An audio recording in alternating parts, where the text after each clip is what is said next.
Hi hello నమస్తే welcome back to Uma's kitchen. ఈ రోజు వీడియోలో కోనసీమలో ఫేమస్ అయిన పొట్టిక్కల్ని ఎలా చేసుకోవాలో చూద్దాం. వీటినే పనసాకు బుట్టలు కూడా అంటారు. ఎన్నో ఆరోగ్య ప్రయోజనాలున్న పనస బుట్టలతో పొట్టిక్కలు చేస్తారు. బీపీని షుగర్ని కంట్రోల్లో ఉంచడానికి, లంగ్స్ ఆరోగ్యంగా ఉండడానికి ఇలా ఎన్నో ఆరోగ్య ప్రయోజనాలున్న ఈ పొట్టిక్కల్ని ఎలా చేసుకోవాలో చూద్దాం. ఇక లేట్ చేయకుండా వీడియోలోకి వెళ్ళి ఎలా తయారు చేసుకోవాలో చూద్దాం.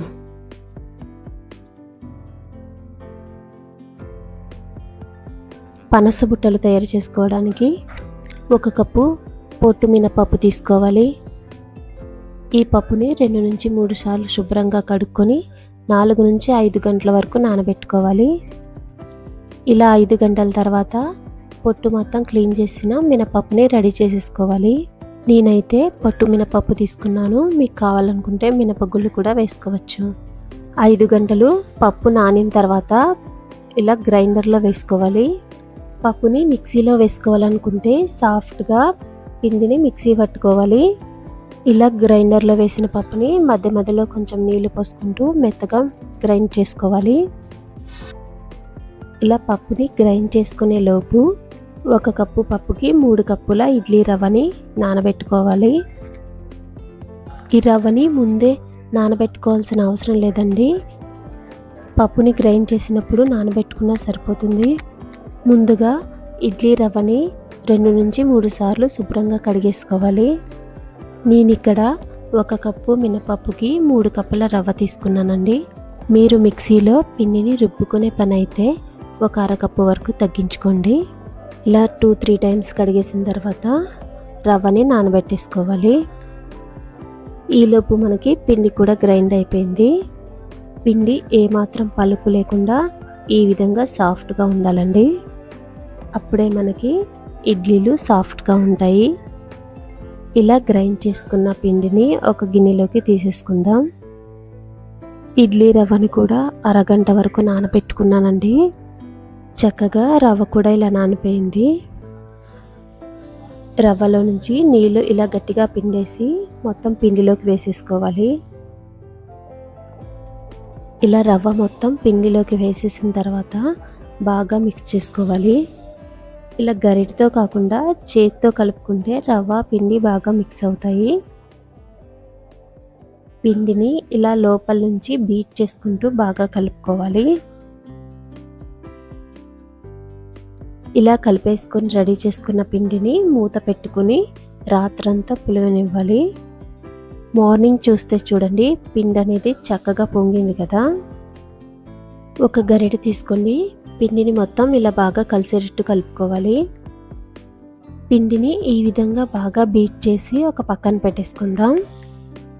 ఈలోపు పొట్టిక్కల్లోకి మంచి చట్నీ చేసుకోవడానికి స్టవ్ మీద ప్యాన్ పెట్టుకొని 1 స్పూన్ ఆయిల్ వేడి చేసుకోవాలి. ఆయిల్ వేడైన తర్వాత 1 స్పూన్ జీలకర్ర, 1 స్పూన్ మినపప్పు, 1 స్పూన్ శనగపప్పు, 1/2 స్పూన్ ధనియాలు వేసుకొని లో ఫ్లేమ్లో వేయించుకోవాలి. 1/2 నిమిషం పాటు వేయించిన తర్వాత కొంచెం కరివేపాకు, కారానికి సరిపడా పచ్చిమిరపకాయ ముక్కలు వేసుకోవాలి. వీటిని కూడా లో ఫ్లేమ్లో 2 నిమిషాలు వేయించుకోవాలి.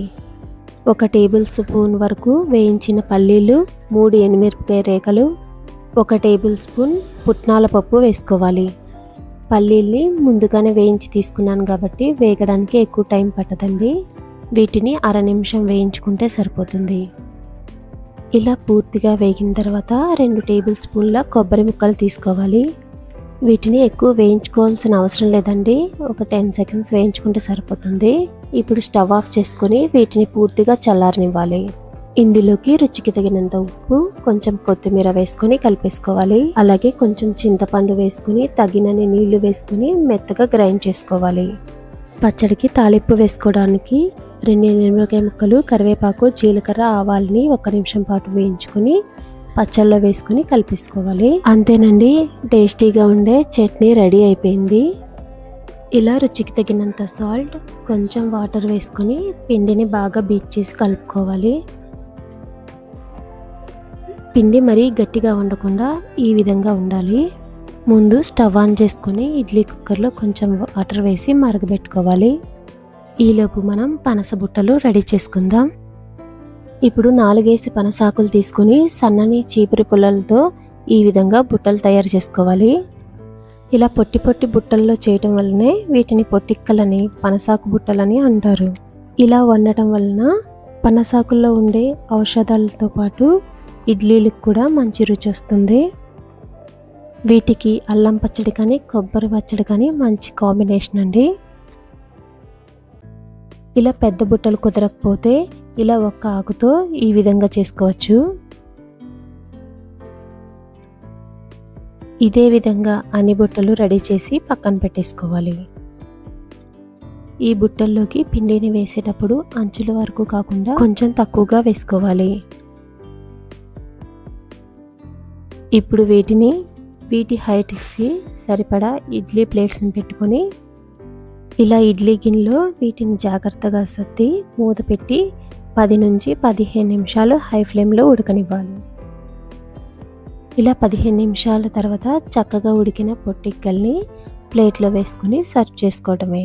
ఇలా చక్కగా ఉడికిన పొట్టిక్కల్ని అల్లం పచ్చడి కానీ, కొబ్బరి పచ్చడి కానీ సర్వ్ చేసుకుంటే చాలా బాగుంటాయి. అంతేనండి. వీడియో నచ్చినట్టయితే లైక్ చేసి కామెంట్ చేయండి. మరిన్ని ఇలాంటి వీడియోస్ కోసం ఉమాస్ కిచెన్ ఛానల్ని సబ్స్క్రైబ్ చేసుకోండి.